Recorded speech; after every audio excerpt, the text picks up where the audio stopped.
What's up, fight fans? It's your boy T-John, and you know what time it is? It's time for In the Mix.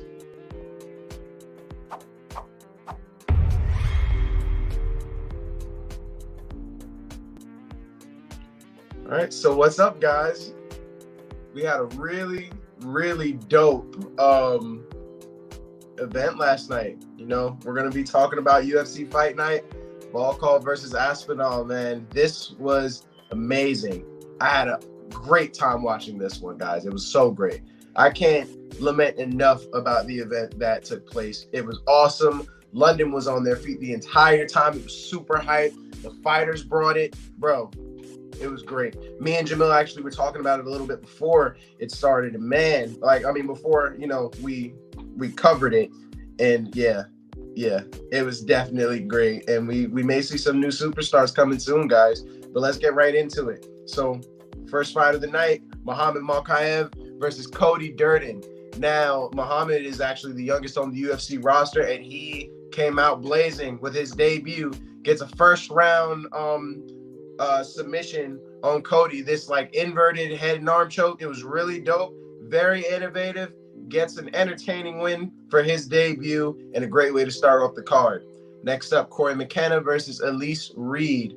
This was also another great fight. These two are some brawlers, and it ended up going the distance. And Elise Reed ended up getting the upset, beating the local, I gotta say, or at least more local than Elise. Elise is American, and she ended up getting the nod by the judges. It really could have gone either way, so I wasn't mad at it.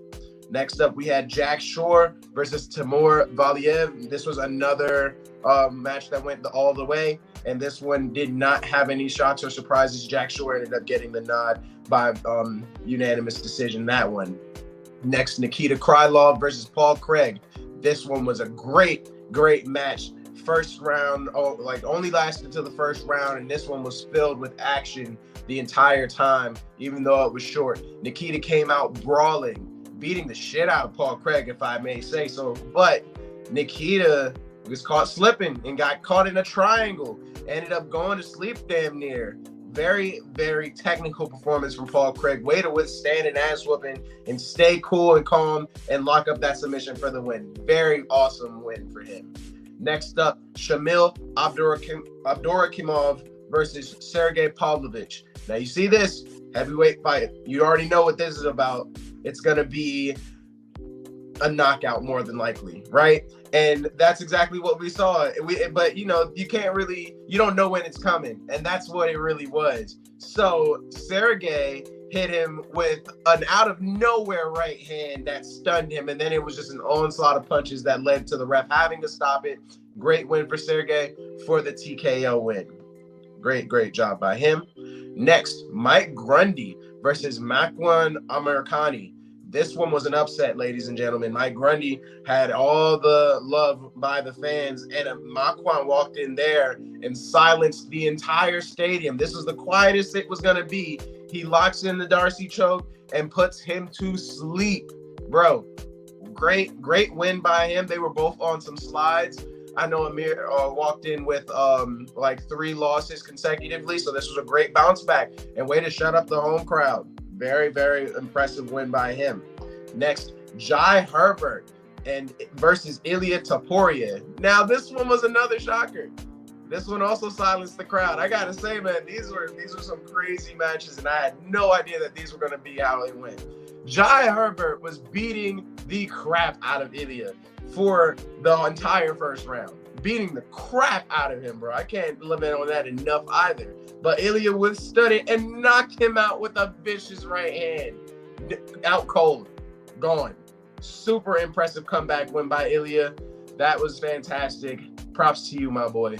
Next, Molly Mccann versus Luana Carolina. Now, if you got Twitter or Instagram or anything and you follow UFC at all, you already know how this went down, man. Molly Mccann, Meatball Molly Mccann, you have made a fan out of me. What a fantastic fight that you put on, man. That was awesome. Great fight. Super awesome all through. And she got probably the best knockout of the year so far with a spinning elbow that just sent Luana to the netherworld. It was crazy. Absolutely awesome knockout, and well deserved. I'm sure she's gonna get a fight bonus. Great win, and now you're on my radar. I'm a big fan now. After that, just the showing in general was great too. But next, Gunnar Nelson versus Takashi Sato. Now Gunnar just straight up just out grappled him to win. Basically, he just controlled the ground, and Takashi really had no answers for him. He just would take his back and then just work on submissions, but Takashi wouldn't tap. And Takashi kind of bloodied him up, striking him a little more. But I mean, ground control was the name of the game, so he ended up getting the decision win. Kind of boring, but yeah, the technique is there.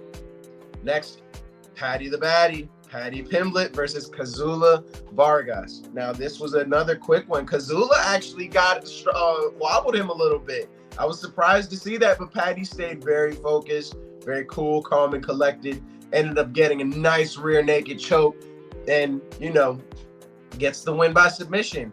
Now, dude, we might be seeing the makings of a star, like a superstar, maybe Conor McGregor-like, because I haven't seen a pop like his in a long time. Not since McGregor was in Ireland. You know what I mean? It has that kind of hype behind him. So if he stays on this train and keeps up that trash talk and keeps winning the way he's doing, he just might be the new face. He could be. And of course, I love this shot too. You see Paddy and Mccann all celebrating together. It was a really great time in London. Like I said, man, it was super hype. Really fun night. I enjoyed every minute of it. Next, Arnold Allen versus Dan Hooker. Another surprise. Dude, I was not expecting this result at all. Arnold Allen, bro, beat the dog shit out of Dan Hooker. And I mean, it was an ass whooping. He took his lunch money. He took his will, put it in his back pocket. It was bad. There was nothing Dan Hooker can do. He just, from the start, was getting crushed. So props to Allen, bro. That was so good. This was awesome. I was so impressed because Arnold Allen was kind of flying under the radar, especially with a name like Dan Hooker. Dan Hooker needs to move up because, yeah, he just got humbled in this one. Impressive win by Arnold Allen, gotta say. But time for the main event, guys. Alexander Volkov versus Tom Aspinall. Huge height difference. Can't really tell it, but dude, Alexander Volkov looked like he was towering over Tom Aspinall. And Tom had to use not just power. Yes, it's a heavyweight bout. We're expecting knockouts. We're expecting big punches. Tom Aspinall came out technical, gets a submission, straight arm lock from side control, or what is it, half guard, and taps him out. First round. Fantastic win. Probably the biggest win of his career so far. Great fight, man. Yeah, that was your UFC Fight Night, man. And let me just go ahead and do the ratings real quick. So you guys know how we do things here at Take It to the Ring. We have 5, which is Fight Forever. 4, this is awesome. 3, you still got it. 2, what? And 1, boring, don't watch. We're probably more entertaining. So with this one, man, I struggle between a 4 and a 5. That's good. This one is probably the closest to a 5, but I'm gonna stay with a 4. And the only reason was because there were some kind of there was 1 or 2 boring matches. But oh my god, dude, this I may change my mind later, dude. I haven't seen the crowd that hype since last year so far. And this was super awesome, man. They need to have some more events in London. I was hyped the whole time. It was great hearing the chants. Everybody was hyped the entire time. There were plenty of stoppages, nonstop action. All the fighters wanted to put on a great show and just dominate. It was awesome. Last night was fantastic. So I'm gonna solidly stick my flag in the 4 spot. I'm gonna just say it's a 4, but in my heart, I kind of am struggling a little bit, and I want to say a 5, but I'm just going to stay in the 4 zone. But UFC, keep it up, man. These matches were awesome. We got some new talent, some great English talent. Dude, Paddy Pimlet's looking like he's going to take over. And Maddie Mccann, the Meatball, bro, big fan now. I can't wait to see what your next fight is going to be. Because if you come out as intense like you just did, bro, with that brawling style, I'm all for that, bro. And I know everybody is. But that's all I got, guys. I'll see you guys next time. This is Tijon, and keep it real.